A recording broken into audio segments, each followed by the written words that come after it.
अगला सवाल question number 5। Question number 5 कहता है ग्रोथ हार्मोन या खाली स्थान, मैंने हिंट दे दिया है कि ग्रोथ हार्मोन उसे बोला जाता है, वो क्या कहलाता है जिसे मानव विकास हार्मोन के रूप में जाना जाता है। यह एक पेप्टाइड हार्मोन है जो मनुष्यों और अन्य सोमाटोट्रोपिन जानवरों सर। के विकास के लिए, सेल रिप्रोडक्शन के लिए, कोशिका के पुनर्जनन के लिए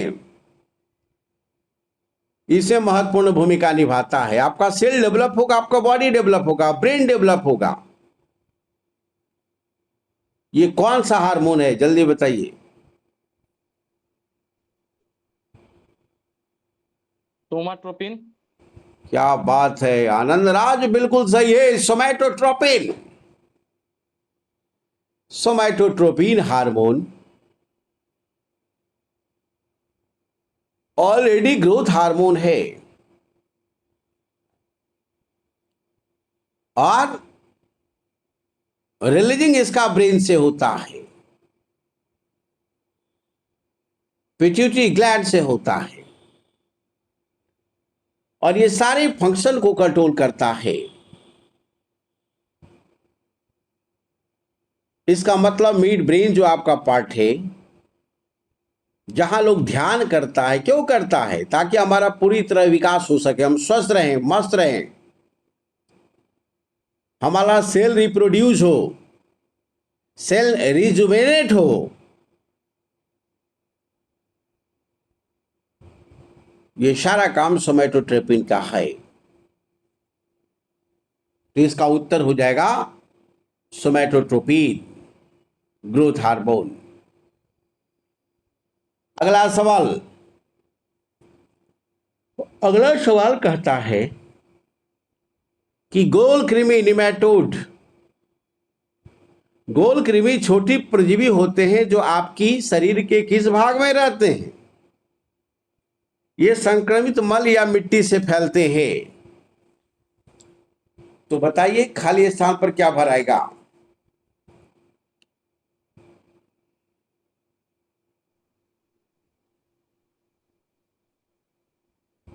राउंड वॉर्म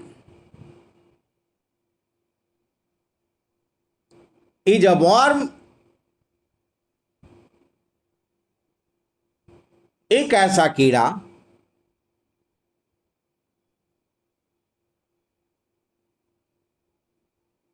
जो गंदगी के कारण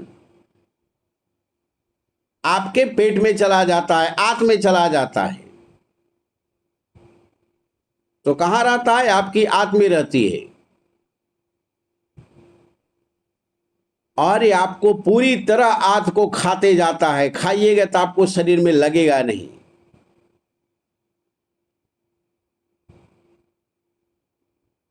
तो ये सब आंत में रहने वाला परजीवी है।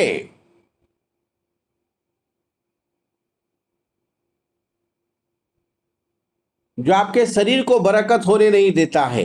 ये आपको अंदर से ही खाया जाता है। कोई भी बच्चा में आप देखिएगा,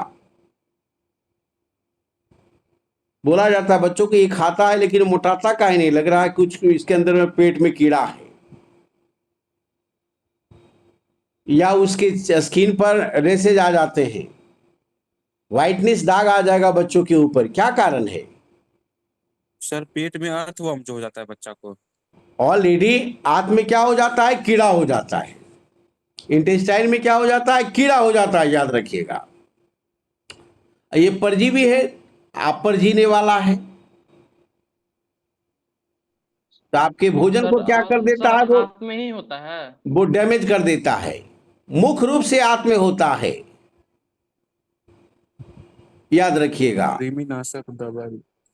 तो याद रखेंगे कि आंत में रहते हैं और ये संक्रमित मल और मिट्टी से फैलते हैं। और इसका डेफिनेशन आगे है कि इसको मारने के लिए दवा दी जाती है एल्बेंडाजोल। आजकल जाइएगा देखिएगा, बच्चों को सबसे पहले दवा देगा एल्बेंडाजोल, बड़ों को भी देगा एल्बेंडाजोल। कारण कारण कहेगा पेट में कीड़ा है। इसका क्लियरेंस हम क्लैरिफिकेशन 7वां क्वेश्चन में दिए हैं। क्वेश्चन नंबर 7, आंतों के परजीवी के इलाज के लिए इस्तेमाल की जाने वाली दवा को क्या बोला जाता है? अल्बेंडाजोल। इस दवा को बोला जाता है ऑलरेडी एल्बेंडाजोल। और इसमें कई एक जोल टाइप का होता है, जैसे बेंजामिंडाजोल, मेबेंडाजोल, एल्बेंडाजोल, फेनबेंडाजोल, आइवरमेक्टिन, प्रोजाक्टावेल, ये सारा इसमें शामिल है, वही सेम ग्रुप का है, जो आंतों के परजीवी को ऑलरेडी करकड़ा देता है, मार देता है। याद रखिएगा, सबसे प्रभावी मेबेंडाजोल थेरेपी है, जिसे अक्सर एक खुराक या छोटी खुराक 3 दिन की अवधि में लेना होता है। दिन में 2 बार लेने की सलाह दी जाती है। आखिरी खुराक सबसे पहले उपचार के पूरा होने के 10 से 14 दिन बाद लेने की भी सलाह दी जाती है। किसी बच्चा को बोलेगा कि ऐसा करो कि तुम 10 ml का है तो 5 ml आज ले लेना और 8 दिन बाद 5 ml ले लेना, तो पेट में कीड़ा को मारने के लिए, ताकि भयंकर बीमारी ना पैदा हो, पेट से परेशानी नहीं हो, उसके लिए दी जाती है। अब हमने बहुत सारे अप्लाइड क्वेश्चन इसमें डाला है, जिससे व्यक्ति स्वस्थ रह सकता है जानकारी के कारण। तो समझ गए, ये दवा पूरी तरह एल्बेंडाजोल कहलाती है। चलो अगला सवाल, गोल कृमि की आधी प्रजाति परजीवी होती है? बिल्कुल होता है। गोल कृमि संक्रमण का सबसे आम प्रकार एस्केरिस लुम्बिकोइडस है। इसके कई एक प्रकार हैं इन्फेक्शन का, उसमें सबसे आम प्रकार एस्केरिस है, जो एक आंत परजीवी है, आंत में रहता है, जो किसका कारण बनता है? इस प्रकार का गोल कृमि दुनिया के 20% से ज्यादा आबादी को संक्रमित करता है। इस बीमारी को क्या बोला जाता है? बोलिए, ये बीमारी पूछ रहा है। इस बीमारी को एस्केरेसिया बोला जाता है। क्या बोला जाता है? एस्केरेसिया। एस्केरिस इन्फेक्शन के कारण जो बीमारी होती वो एस्केरेसिया होता है। उसमें क्या होता है? राउंड वॉर्म के कारण आपका जो इंटेस्टाइन है वो ऑलरेडी इन्फेक्टेड हो जाता है। अब आंत इन्फेक्टेड होगा तब समझ रहे हैं आप, स्किन भी प्रॉब्लम होगा, उससे बाल की समस्या आ सकती है, उससे सुस्ती छाया रहेगा, जो खाइएगा आपको ताकत नहीं मिलेगा, क्योंकि अवशोषण प्रोसेस को डैमेज करता है, ब्लड में मुख्य तत्व को जाने ही नहीं देता है। उसका नाम है एस्केरिसिया। याद रखिएगा, एस्केरिसिया। एस्केरिस है, उसको रेसिया कर दीजिए तो एस्केरिसिया हो जाएगा। 8वां का उत्तर क्या हो जाएगा? एस्केरिसिया। याद रखिए, 8वां का उत्तर हमारा क्या होगा? एस्केरिसिया। इसे ध्यान में रखिएगा। चलो 9वां क्वेश्चन नंबर 9, आवाज आ रही है जी? Yes sir. जी सर। चलो ठीक है, बहुत बढ़िया। ये सारा क्वेश्चन हमने आपकी इंफॉर्मेशन बढ़ाने के लिए दिया है, नॉलेज बढ़ाने के लिए दिया है, न कि टेस्ट करने के लिए। याद रखिएगा, टेस्ट के माध्यम से आपकी इंफॉर्मेशन नॉलेज को इनरीच करने के लिए दिया है, इनहांस करने के लिए दिया गया है। ये सारा एनसीईआरटी से लिया गया है, याद रखिएगा फैक्ट को, सेंटेंस को, जहां से सवाल बार बार पूछता है। क्वेश्चन नंबर 9 ध्यान दीजिएगा। 9 कहता है कि टेस्टोस्टेरोन एक सेक्स हार्मोन है जो लेडिंग सेल द्वारा स्रावित होता है। छुपा हुआ है इसमें, किसका लेडिंग सेल? तो मेल का। हाँ, बहुत बढ़िया, वेरी गुड। मेल का जो है उसका टेस्टिस पार्ट, जो अंडकोश होता है, उसमें उसका एक बीटा सेल होता है, लीडिंग सेल होता है, और लीडिंग सेल से टेस्टोस्टेरोन हार्मोन रिलीज होता है। और यही हार्मोन जो है उसकी पौरुषता की पहचान है। यदि ये हार्मोन रिलीज ना हो तो व्यक्ति बच्चा पैदा नहीं कर पाएगा।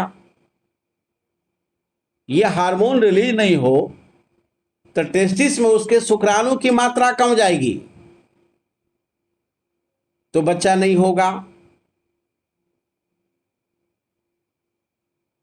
तो डॉक्टर के पास जाएगा,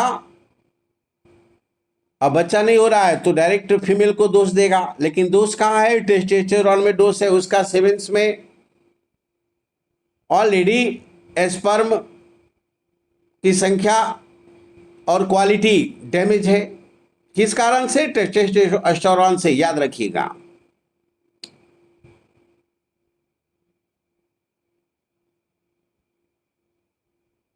एस्ट्रोजेन,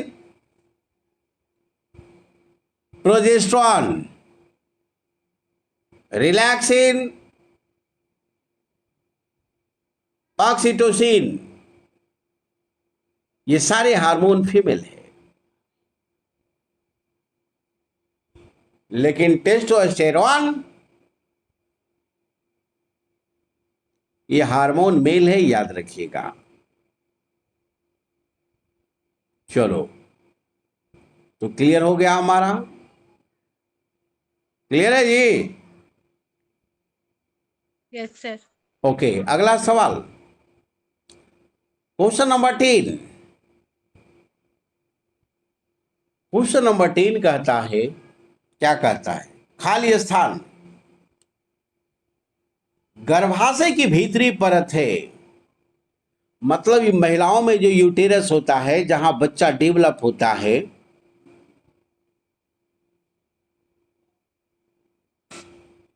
उसका कनेक्शन फेलोपियन ट्यूब से भी होता है, वेजाइना से भी होता है, ग्रीवा से भी होता है। तो गर्भाशय का सबसे भीतरी परत कौन है जिसमें ग्रंथियां होती है, जो भ्रूण आरोपण प्रक्रिया के लिए खुद को तैयार करता है, मासिक धर्म चक्र के विभिन्न चरणों के दौरान चक्रीय परिवर्तनों से गुजरता है? मतलब कह रहा है कि यूटेरस का अंदर का कौन सा लेयर है? इंडोमेट्रियम। जो बच्चों को डेवलप करने में महत्वपूर्ण भूमिका निभाता।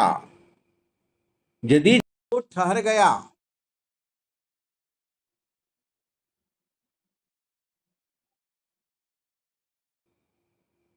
कि किस कारण से मेंस्ट्रुअल साइकिल बंद है, क्योंकि गर्भावस्था में मेंस्ट्रुअल साइकिल बंद हो जाता है, ये तो तय है। तो ये कौन सा पार्ट? Internal endometrium. ये किसका पार्ट है? तो यूटेरस का इंटरनल पार्ट, याद रखिएगा।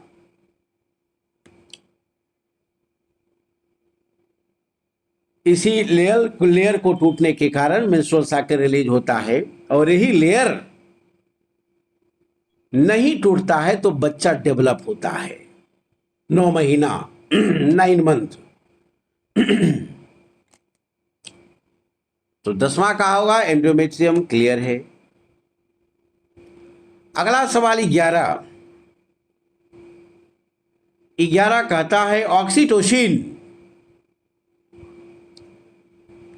यह गर्भाशय के मायोमेट्रियम की चिकनी मांसपेशियां के संकुचन का कारण बनता है, जिससे बच्चे को बाहर निकाल दिया जाता है। सही है। सही है कि गलत? सही है सर। सही है। देखो, ऑक्सीटोसिन जो है दूध निकालने में और बच्चे निकालने में दोनों में महत्वपूर्ण भूमिका निभाता है। ये मेमोरी ग्लैंड के पार्ट को संकुचित करता है और यूटेरस के मायोमेट्रियम पार्ट को भी संकुचित करता है। संकुचन के कारण एक लाइट पेन डेवलप होता है, जिसके फलस्वरूप ऑलरेडी बच्चा अंदर से बाहर निकलने के लिए उसे उत्तेजित किया जाता है और दूध को थन से निकलने के लिए उत्तेजित किया जाता है। ये करता कौन है? तो ऑक्सीटोसिन, याद रखिएगा। जानवर में भी आप देखेंगे, गाय भैंस में, कि यदि उसका बच्चा मर गया हो, सही ढंग से पना नहीं रहे हो गाय भैंस, तो उसको ये इंजेक्शन दिया जाता है दूध दूहने के लिए, तो उसके थन में सारा दूध उतर जाता है और दूध दूहने वाला 7 मिनट में दूध दूह लेता है, याद रखिएगा। 7 मिनट के अंदर यदि दूध नहीं दुआ तो हम ऑलरेडी दूध खींच लेती है। इसको बोलता है दूध को चुराना। गाय दूध चुरा लेती है, या सही से नहीं पहनाया, पहनाना है उसको बोला जाता है। तो ये ऑलरेडी ऑक्सीटोसिन का खेल है, याद रखिएगा। बीपीएससी कई एक बार ये क्वेश्चन पूछ चुका है, कई एक बार ये बीपीएससी क्वेश्चन पूछ चुका है, याद रखेंगे। चलो अगला सवाल, क्वेश्चन नंबर 12, बड़ा ऊपर। क्वेश्चन नंबर 12 कहता है कि रजोनिवृत्ति यानी मेनोपाउज के दौरान आमतौर पर 45 से 55 वर्ष की आयु के बीच गर्भाशय चक्र रुक जाता है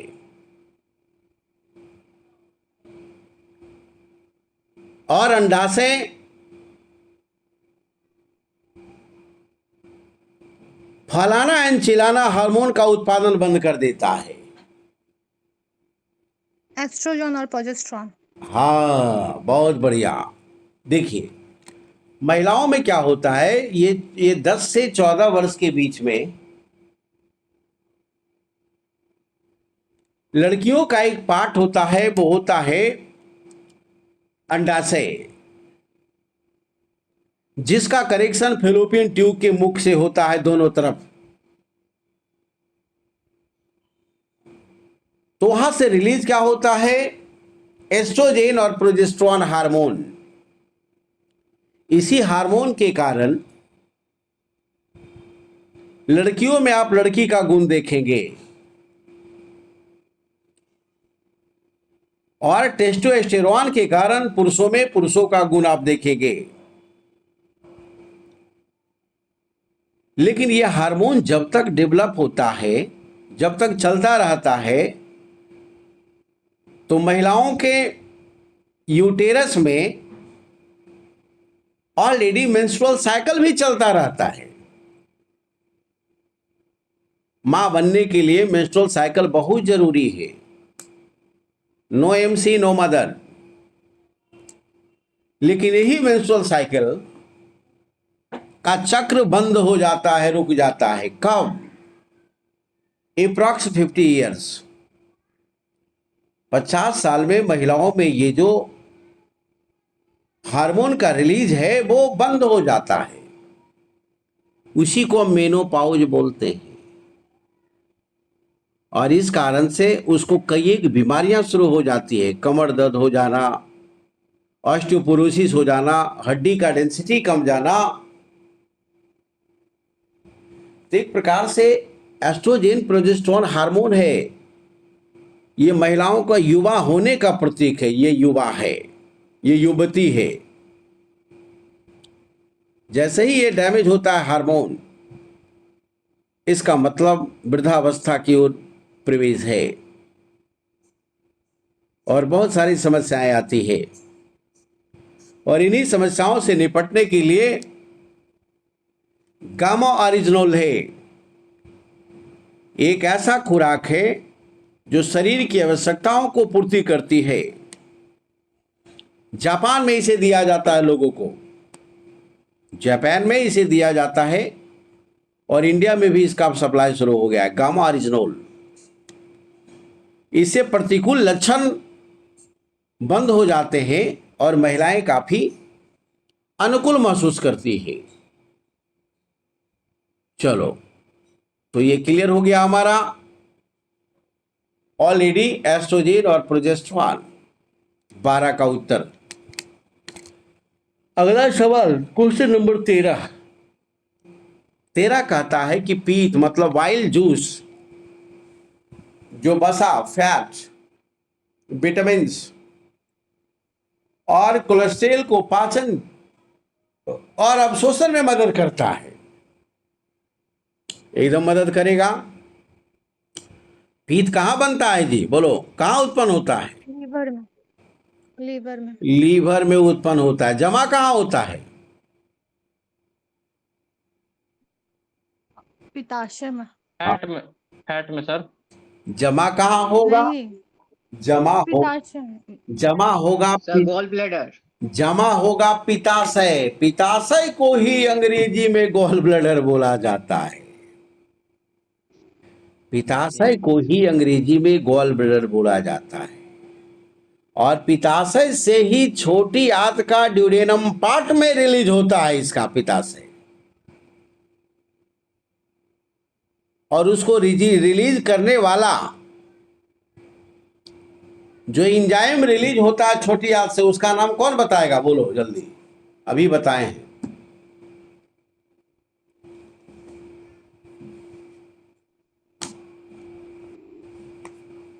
उसका नाम कौन बताएगा? कौन है जो मोटिवेट करता है उसको पित्ताशय से पित्त रिलीज करने के लिए?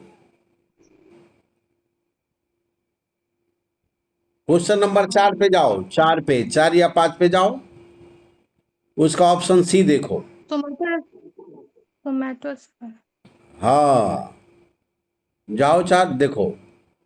कोलेसिस्टोकाइनिन, कोलेसिस्टोकाइनिन अच्छा, क्लोसिस्ट।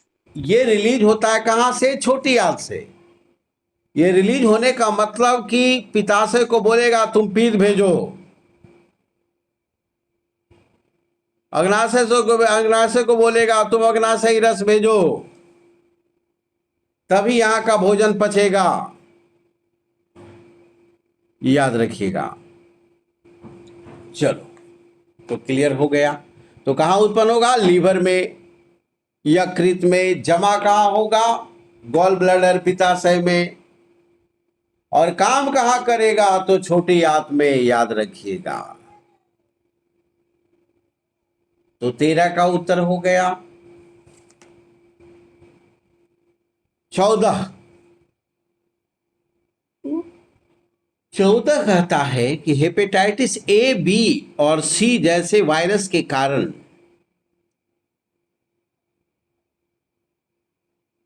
होने वाली कहां की सूजन है और ज्यादातर मामलों में यह फलाना की विफलता का कारण बनता है?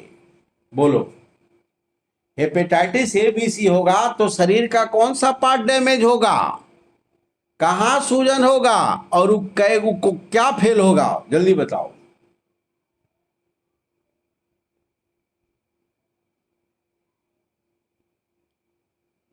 देखिए, हाँ, बहुत बढ़िया आकाश कुमार, बिल्कुल सही है। हेपेटाइटिस ए, बी, सी जैसा वायरस ये आपके लीवर को सूजन करेगा। लीवर में सूजन होएगा तो बाइल जूस में रिलीज में प्रॉब्लम होगा। आपका फैट नहीं पचेगा। पीत सर का अल्सर इसी से होता है सर। पीत का निर्माण प्रॉब्लम होगा। तो ये सारा काम ऑलरेडी किस कारण से होता है? एबीसी के कारण, हेपेटाइटिस। और ये किसका डैमेज है? लीवर का सूजन है। फेल क्या होगा? तो लीवर का विफलता का कारण होगा, लीवर फेल, यकृत फेल, उसका लीवर फेल कर गया। लो, तो already hepatic A B C already इसी कारण से लीवर फेल होता है और उसमें सूजन होता है। इसलिए हम लोग को सतर्क रहने की आवश्यकता है। वायरस और बैक्टीरिया के कारण शरीर बहुत सारी परेशानियां होती है, सतर्क रहने की आवश्यकता है। चलो, तो उत्तर हो जाएगा ऑलरेडी लीवर, और यहां भी होगा लीवर। चलो, क्वेश्चन नंबर 15। क्या कह रहा था आनंद? जल्दी बोलो। सर अल्सर अल्सर इसी से होता है सर। हाँ, याद रखना है। देखो, अल्सर हो गया, सिरोसिस हो गया, this is the pre stage of the cancer, that is the ulcer. Ulcer मतलब क्या? आपके आंत में छोटा छोटा लाल लाल दाना, वही बाद में यदि बन गया जख्म तो हो गया कैंसर, और छोटा है तो है वो अल्सर। और इसका संबंध किसका है? आंत से, इंटेस्टाइन से। याद रखिएगा, किससे? इंटेस्टाइन, आंत से। छोटी आंत, बड़ी आंत। चलो, अगला सवाल 14। 14 क्लियर हो गया। 15,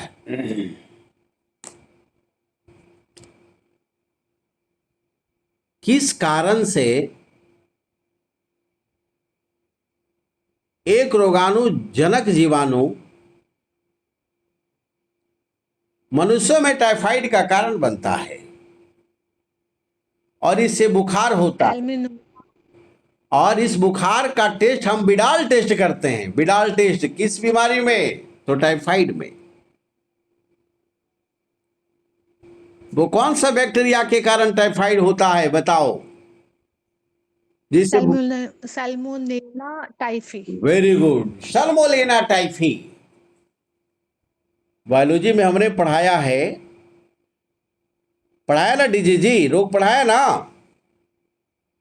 यस सर। चलो, तो उसी में ऑलरेडी देखना कि सल्मोनेला टाइफी हमने एक बैक्टीरिया लिखा है, उससे मानव में टाइफाइड होता है। और टाइफाइड मतलब क्या? आंत का बुखार। आंत आंत आपका आंत प्रभावित होता है। सोच लो, छोटी आंत, पहला भूख मिट जाएगा, ऑलरेडी बुखार छूटेगा नहीं 15 से 17 दिन, परेशान हो जाइएगा, और लगता है जिसका आवाज सुन रहे हैं वो इसका शिकार हो चुकी है। तो ऑलरेडी ये बीमारी है और बहुत लोगों को होता है। और ये प्रदूषित जल से होता है, याद रखिएगा। चलो, जहां तहां खाने से, जहां मिले लाओ खा लेते हैं, ठेला पर फलाना चिलाना। इसलिए खान पान पर ध्यान रखिए। सर इसका आंसर बोलिए ना, फिर दूसरा लिखने में। क्या करिए? सर आंसर इसका बोलिए ना। सल्मोनेला टाइफी, सल्मोनेला टाइफी याद रखेंगे, सल्मोनेला टाइफी। चलो, क्वेश्चन नंबर 16। रोग उत्पन्न करने वाले जीव को क्या कहा जाता है? जैसे बैक्टीरिया, वायरस, प्रोटोजोआ और कवक और कृमि। रोग जनित। जीव को, रोग उत्पन्न करने वाले जीव को क्या बोला जाता है? जैसे बैक्टीरिया हो रोग गया, जनित बोला। वायरस हो गया, प्रोटोजोआ हो गया, कवक हो गया, कृमि हो गया। तो इस जीव को क्या बोला जाएगा? इसको बोला जाता है ऑलरेडी रोग जनित। याद रखेंगे, जीव को क्या कहा जाता है? रोग जनित। रोग जनित का मतलब हो गया नो, आकाश कुमार नहीं।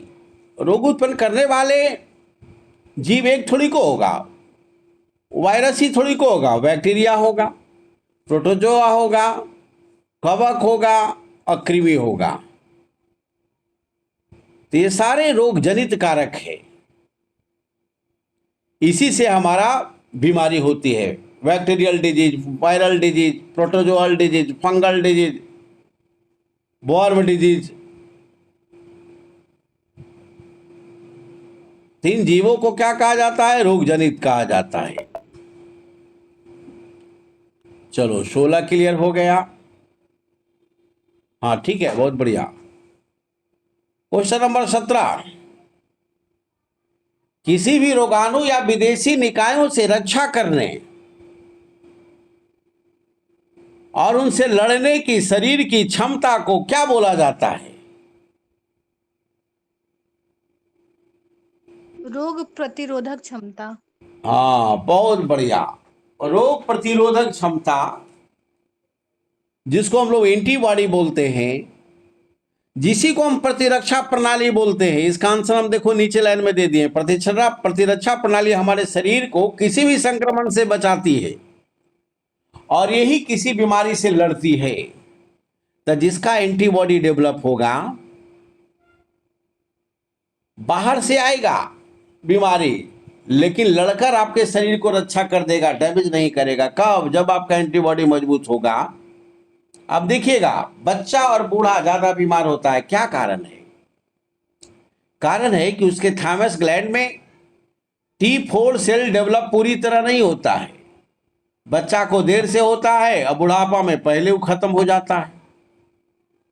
जवानी में पूरा डेवलप होता है। तो जवानी में देखिएगा बहुत कम लोग बीमार होगा, लेकिन बच्चा और बूढ़ा जबरदस्त बीमार होता है। कारण कि उसकी प्रतिरक्षा प्रणाली कमजोर होती है, एंटीबॉडी लेस डेवलप होता है या लैक ऑफ एंटीबॉडी होता है। तो ऑलरेडी आपका 17 का उत्तर हो जाएगा प्रतिरक्षा प्रणाली। चलो क्वेश्चन नंबर 18, एंटीहिस्टामिन, एड्रेनलिन और स्टेरॉइड के लक्षणों को कम करते हैं।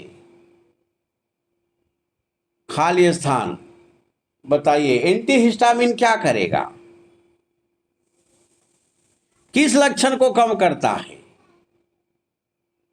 आपके बॉडी में यदि एलर्जी हो जाएगा, जैसे धूल से एलर्जी, धूप से एलर्जी,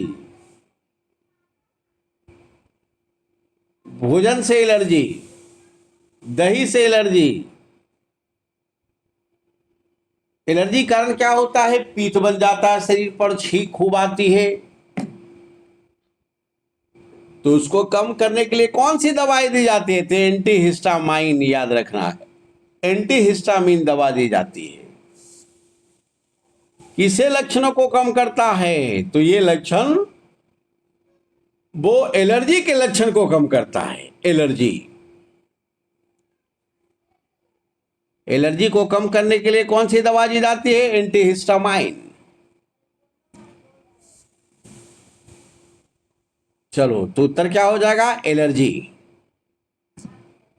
अगला सवाल क्वेश्चन नंबर 19 ऊपर किया जाए, प्रश्न को स्क्रॉल किया जाए।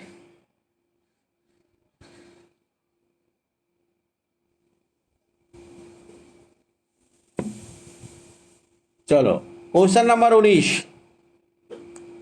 19 कहता है कि खाली स्थान, क्वेश्चन में ही आंसर छुपा हुआ है, याद रखिएगा। राष्ट्रीय एड्स नियंत्रण संगठन लोगों को शिक्षित करके एड्स के बारे में जागरूकता और रोकथाम के लिए काम करता है।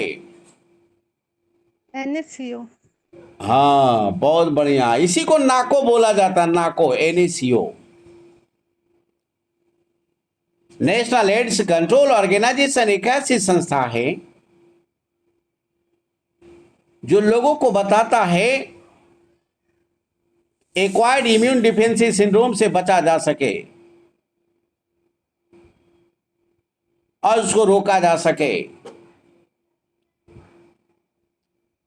एड्स का कई कारण हो सकता है।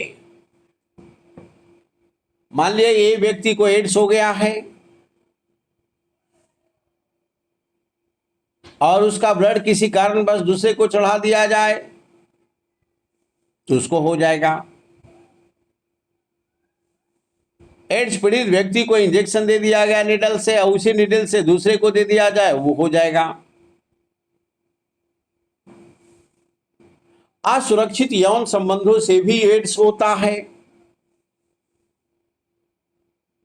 मान लें कि बड़े बड़े शहरों में प्रोस्टिट्यूशन प्रोफेशन आम बात है और उसमें यदि कोई मेल पर्सन चला गया तो वहीं से एड्स ले आता है और वो अपने परिवार में फैला देता है।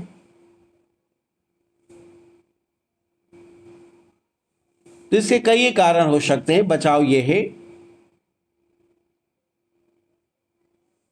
इसका बचाव ये है सावधानी। सावधानी हटी दुर्घटना घटी। और ये बड़े भयंकर बीमारी है। इस बीमारी में क्या होता है कि आपका प्रतिरोधक प्रतिरक्षा प्रणाली समाप्त हो जाता है। कोई भी बीमारी होगा तो आप परेशान हो जाइएगा, क्योंकि उसको ठीक करने के लिए आपके पास अंदर का चीज डेड हो चुका है। मान लिए कि बहुत सारा साग सब्जी घर में ले आइए, दूध दही सब ले आइए, चावल गेहूं सारा चीज उपलब्ध है। अब पता कि चूल्हे नहीं है तो क्या होगा? आप तो भूखा रहेंगे। तो शरीर से मेन पार्ट ही गायब हो जाता है जो आपको रोग से लड़ने की क्षमता रखता हो, वही डैमेज कर देता है एड्स, याद रखिएगा। चलो, रसिया दावा किया है कि मैंने दवा खोज लिया है, मैंने टीका खोज लिया है। चलिए अगला सवाल, क्वेश्चन नंबर 20। तो उत्तर हो जाएगा 19 का नाको, NaCO नाको। Question number 20। क्वेश्चन नंबर 20 कहता है कि जो स्मोकिंग है उससे ब्लड में किसकी सांद्रता बढ़ जाती है, जिससे हीमोग्लोबिन से बंधी ऑक्सीजन की सांद्रता कम जाती है, जिससे ऑक्सीजन की कमी हो जाती है। क्या बात है, शान कुमार कड़कड़ा दिया है। देखिए, स्मोकिंग कीजिएगा तो ब्लड में कार्बन मोनोऑक्साइड की मात्रा बढ़ जाती है और ये बढ़ता है तो क्या होता है, हीमोग्लोबिन को डैमेज कर देगा। डैमेज करेगा तो ऑक्सीजन की मात्रा कम जाएगी, ऑक्सीजन की मात्रा कमेगी तो सेल में एनर्जी नहीं मिलेगा। सेल में एनर्जी नहीं मिलेगा तो ऑलरेडी आप कमजोर होते जाएंगे। चलो, तो second smoking and second hand smoking दोनों खतरनाक है, याद रखिएगा। चलो, क्वेश्चन नंबर 21। उत्तर हो जाएगा कार्बन मोनोऑक्साइड। क्वेश्चन नंबर 21 कहता क्या है, किसके उत्पादन में कमी से रतौंधी, रिकेट्स और थक्के बनने के विकार जैसी स्वास्थ्य समस्याएं उत्पन्न होती है? बॉडी में किसका उत्पादन कमी हो जाएगा तो रतौंधी हो जाएगा, रिकेट्स हो सकता है, ब्लड के थक्के नहीं जमेंगे, सारा स्वास्थ्य समस्या पैदा हो जाएगा। चलिए बताइए जल्दी से, किसके उत्पादन की कमी से रतौंधी होगा? रिकेट्स होगा और विटामिन के की कमी हो जाएगी। तो किस चीज के उत्पादन की कमी? Vitamin A sir. याद रखना है, ग्रुप ऑफ विटामिन्स जिसका फादर विटामिन ए को बोला जाता है, और ये रहता है तभी आपका आंख स्वस्थ रहेगा। ए रहेगा तभी विटामिन डी बनने में आपको मदद करेगा। ए रहेगा तभी विटामिन के बनेगा। तो विटामिन समूह उत्पादन की कमी से, जिसमें मुख्य रोल ए का है, ये सारी समस्याएं उत्पन्न होती है। विटामिन शरीर में कितना ऊर्जा किलो कैलोरी देता है, कौन बताएगा?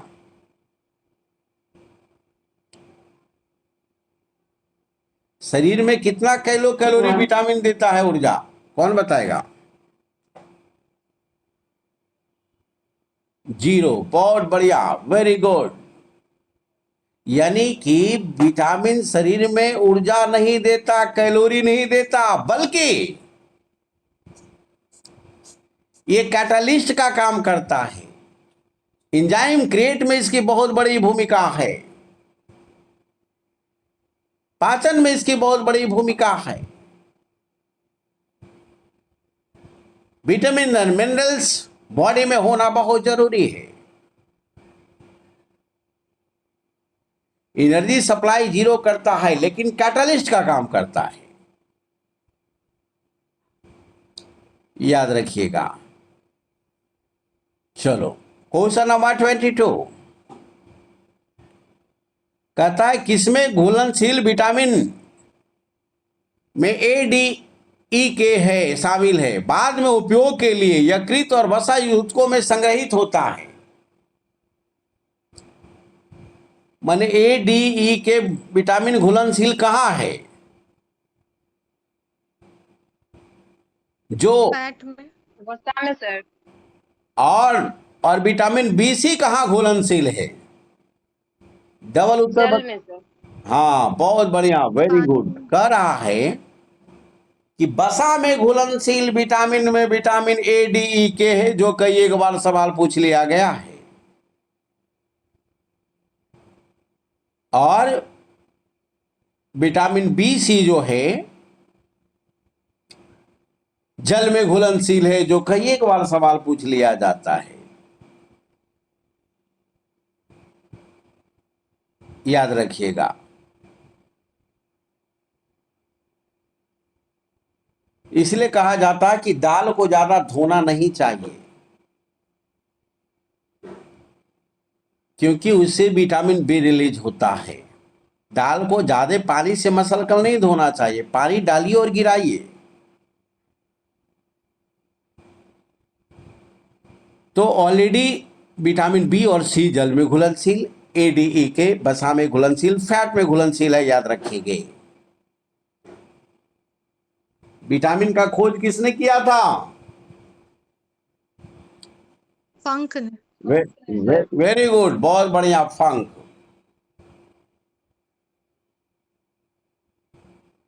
और एक सूचना दिया जाता है कि जो जनरल स्टडीज अच्छे ढंग से पढ़ लिए है वो तो ठीक है, लेकिन जीएस का न्यू बैच फाउंडेशन ऑलरेडी सोमवार से शुरू हो रहा है, और उसमें हम इंडियन इकोनॉमी शुरू कर रहे हैं, पहला क्लास सोमवार से। सर एन कॉलेज में ही ना। और ये जो चलेगा ऑलरेडी नाला रोड में चलेगा, नाला रोड रामकृष्ण मिशन। इन कॉलेज का ऑलरेडी सेशन समाप्त हो रहा है 31 तारीख को। 31 तारीख को बैच समाप्त हो रहा है, याद रखिएगा, 31 जुलाई को।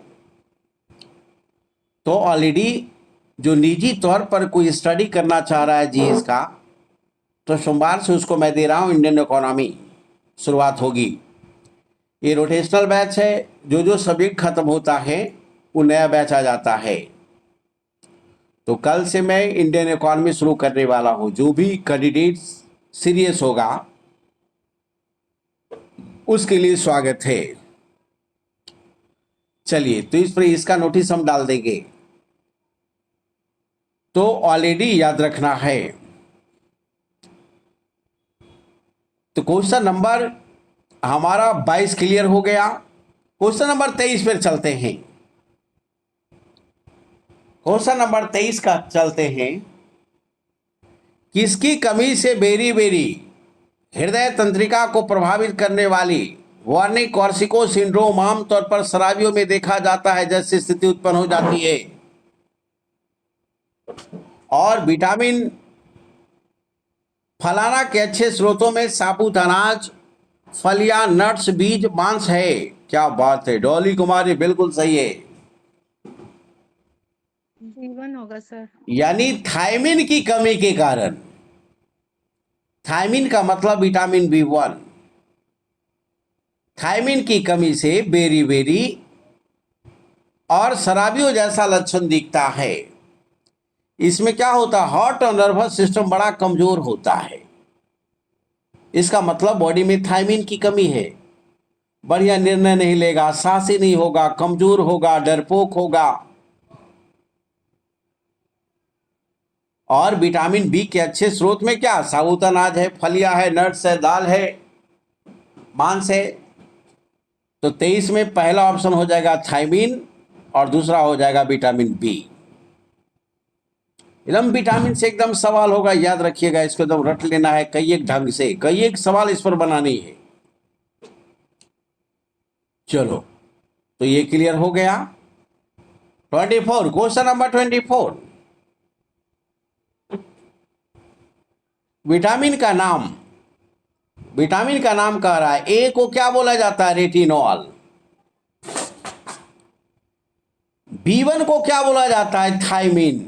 उसी तरह से पूछ रहा है B2 को क्या बोला जाता है, जल्दी बताओ। विटामिन B2 का रासायनिक नाम क्या,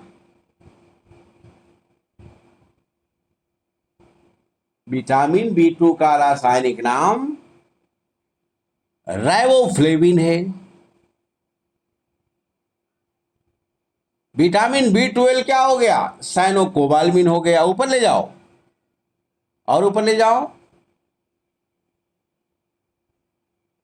क्वेश्चन को स्क्रॉल करो। हाँ, अब विटामिन सी का नाम एस्कॉर्बिक एसिड।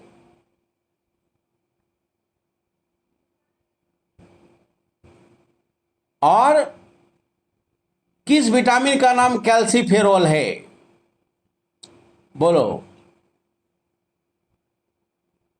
विटामिन डी का नाम कैल्सीफेरॉल, याद रखिएगा, या एर्गो कैल्सीफेरॉल, याद रखिएगा। तो B2 के जगह पर क्या होगा, राइबोफ्लेविन। और कैल्सीफेरॉल के जगह पर क्या होगा, विटामिन डी। नीचे करो और नीचे करो और ऊपर करो। हाँ, तो ऑलरेडी कैल्सीफेरॉल के पहले जो है हमारा डॉट डॉट, वहां पर हो जाएगा विटामिन डी। चलो, तो जितने सारे विटामिन है उसका केमिकल नाम हमने डाल दिया। यहां से भी आपका एक क्वेश्चन पूछ देगा, याद रखिएगा। सिर्फ 24 नंबर क्वेश्चन से ही एक क्वेश्चन आपको पूछ देगा, यही सोच लो। इसको दिमाग से एकदम दिमाग पर चढ़ा लेना है। आज जो हमने क्वेश्चन तो दिया है ये 25, इसमें से देखिएगा बायोलॉजी में 10 क्वेश्चन में हो सकता है 3 क्वेश्चन इसी से रहे, एक सेट से, याद रखिएगा, 13 सितंबर को। चलो, क्वेश्चन नंबर लास्ट कहता है DNA deoxy ribo nucleic acid का संक्षिप्त नाम है। बिल्कुल सही है। जो सभी ज्ञात जीवों के वायरस में पाए जाने वाला एक अणु है। ठीक है, यह आनुवांशिक जानकारी को संग्रहित करता है, यह भी सही है। जितने सारे जेनेटिक इंफॉर्मेशन होता है डीएनए कैरियर है। डीएनए की रचना डबल हेलिक्स होती है, यह भी सही है, घुमावदार सीढ़ी की तरह होता है। और इसमें 4 नाइट्रोजिनस बेस होते हैं। पहला कौन? एडानिन। दूसरा कौन? गुआनिन। तीसरा चौथा बताओ।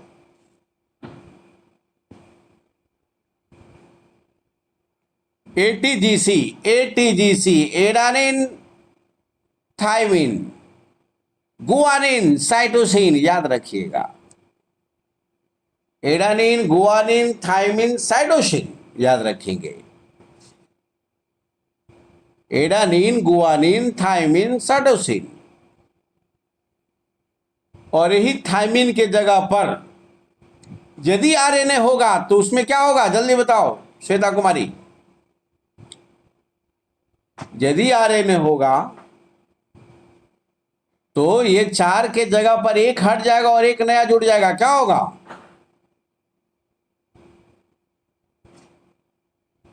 थायमिन के जगह पर क्या नहीं होगा? पता सर। यूरेसिल होगा, याद रखना है। यूरेसिल, यूरेसिल होगा, याद रखेंगे। तो क्लियर हो गया। और नीचे जाइए, कोई क्वेश्चन है क्या? ले को व्यक्त करेगा अंकित कुमार।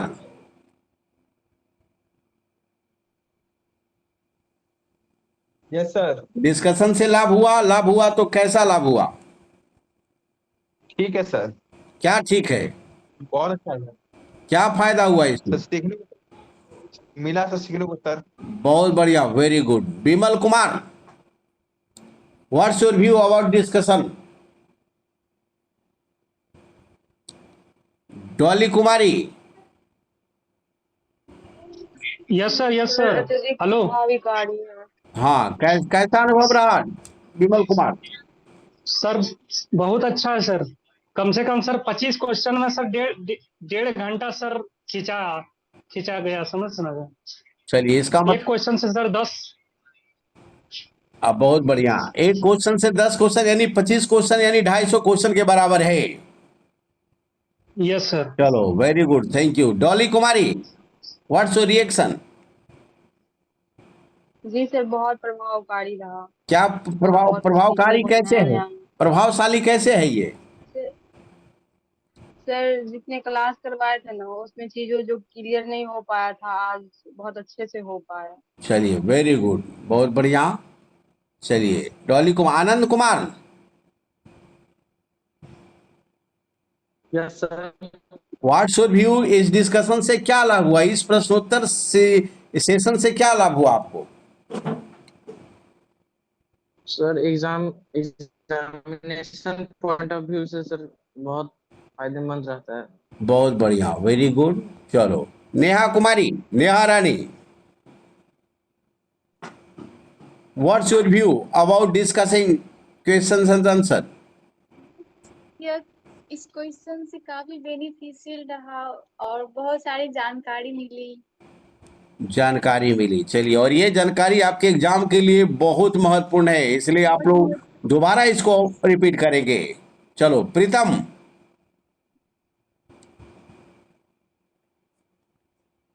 सर बहुत अच्छा क्वेश्चन था और क्वेश्चन बहुत सटीक सर आपने निकाल के इसमें दिया था सर। हाँ, तो इससे और बहुत अच्छा लगा सर, क्वेश्चन जैसे एक एक क्वेश्चन में सर डिस्क्राइब करके बताए, बहुत अच्छा लगा सर। चलो, Priya Kumari, what's your view?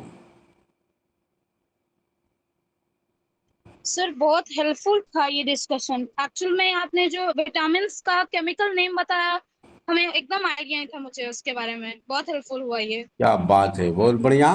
ठीक है, चलो संजीव शर्मा। सर बहुत अच्छा लग रहा है। ये बताओ, आज तुम्हारा ऑफलाइन डिस्कशन बंद हो गया, ऑनलाइन डिस्कशन चालू है, दोनों में कौन ज्यादा कारगर है?